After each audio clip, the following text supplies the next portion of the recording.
Y como sabe, pues hay una coyuntura y a lo largo de estos meses, en los últimos años incluso, pues constantemente surgen en México noticias con respecto a la cultura interna, bueno, a temas de corrupción vinculados por supuesto a asuntos públicos en cuanto a obras, etcétera, pero también por supuesto en cuanto a un problema que permea al interior de las organizaciones.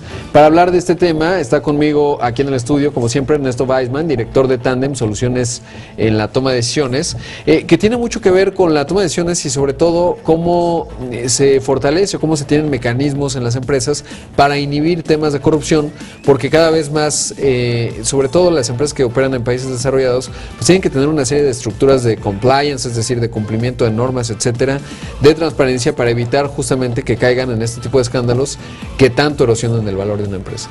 Sí, absolutamente. Bueno, un gusto estar aquí de vuelta contigo. Efectivamente, y está muy ligado a la toma de decisiones, porque a la larga cualquier decisión de delinquir o de tener un acto de corrupción, o cualquier decisión humana, tiene sus incentivos por detrás. Entonces aquellas empresas que se encargan de, vamos a decir, equilibrar los premios y castigos de manera que fomente que la gente haga el bien en lugar de hacer el mal, o que prefiera elegir el camino de las acciones correctas versus el atajo que puede dar una ventaja de corto plazo, logrará disuadir de alguna manera a que haya gente eligiendo este camino más corrupto. Sí, por supuesto. Ahora, ¿qué es lo que tienen las organizaciones que logran inhibir este tipo de mecanismos? Sobre todo porque pensamos en los escandinavos, que suelen ser empresas en donde hay una cultura, sobre todo, que permea a toda la sociedad de mucha honestidad, pero en otras latitudes como es México, como son los países de América Latina, pues es una constante. Y yo soy un convencido que más que un tema cultural tiene que ver con un asunto de construcción de pesos y contrapesos y de estructuras al interior de la empresa para que inhiban justamente este tipo de comportamientos. Sí, absolutamente. Los expertos en temas de corrupción dicen que hay algunas prácticas que uno puede hacer de cara interna, que son estas que tú te estás refiriendo, algunas de cara externa en términos del vínculo con la sociedad civil, digamos, y algunas colectivas que pueden hacer las compañías entre sí.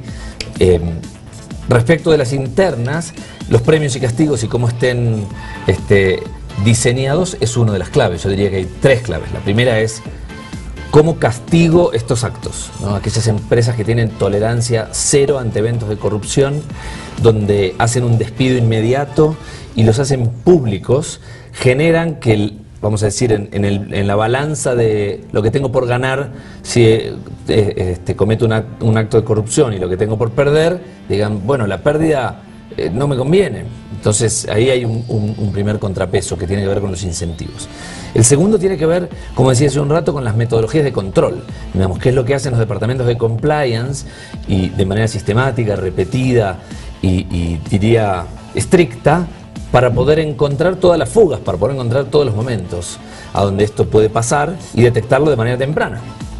Y la tercera es qué es lo que hago a nivel cultural, qué es lo que cuento, qué es lo que, digamos, se transpira en la compañía. Eso es algo que la gente lo sabe y está en los pasillos y se conoce. Esto es algo que de entrada los líderes lo ponen sobre la mesa y entonces a nadie se le ocurriría, ¿no? Porque lo que tú mencionabas de Escandinavia versus países de América Latina implica una cuestión cultural, en este caso a nivel país, a nivel, digamos, mucho más grande que una compañía, pero después cada compañía tiene sus propias culturas y esto también impacta.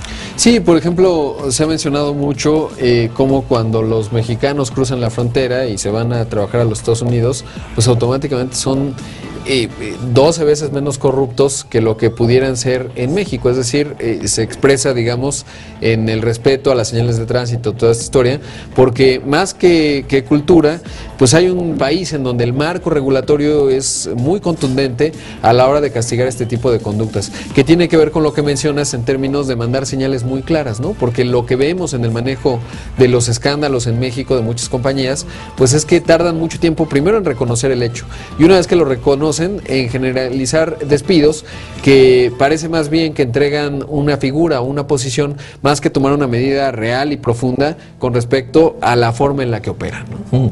Efectivamente, yo no tengo data dura para probar lo que voy a decir, pero La hipótesis, digamos, sería que cuando en los gobiernos son más corruptos y los hechos de corrupción están socializados, en mi país, en Argentina, los hechos de corrupción son muy constantes y uno ve que al final de cuentas quien los cometió está libre caminando por la calle, no está preso y no tuvo ninguna consecuencia, y esto se ve, se destila.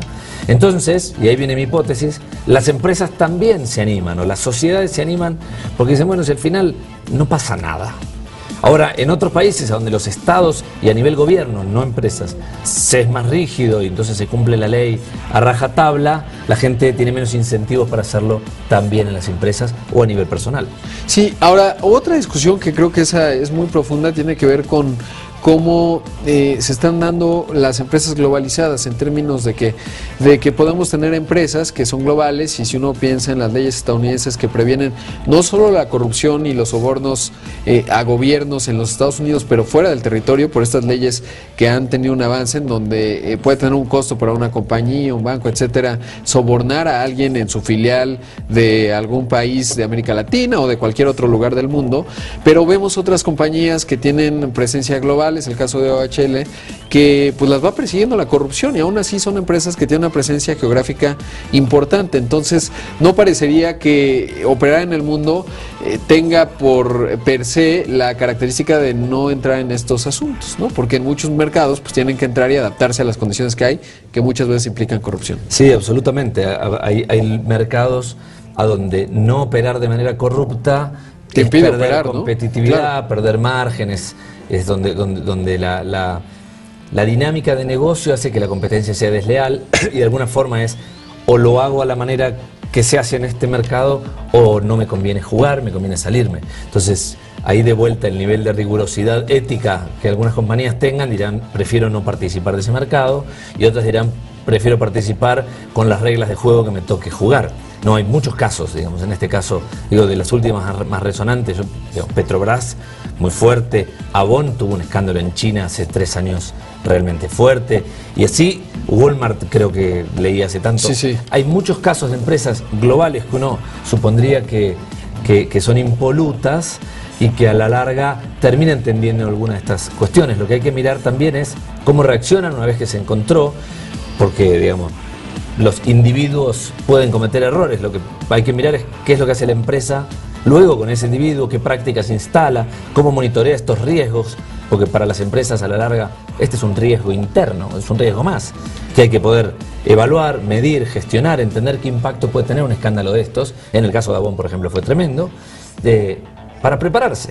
Las empresas necesitan hacer acciones cada vez más fuertes que identifiquen el impacto, digamos, nocivo que puede tener, y una vez que lo dimensionan, tener todas las prácticas para poder cubrirlo. Pues Ernesto, siempre un gusto platicar contigo de estos temas tan coyunturales y actuales en nuestro país y en el resto del mundo. Con esto llegamos.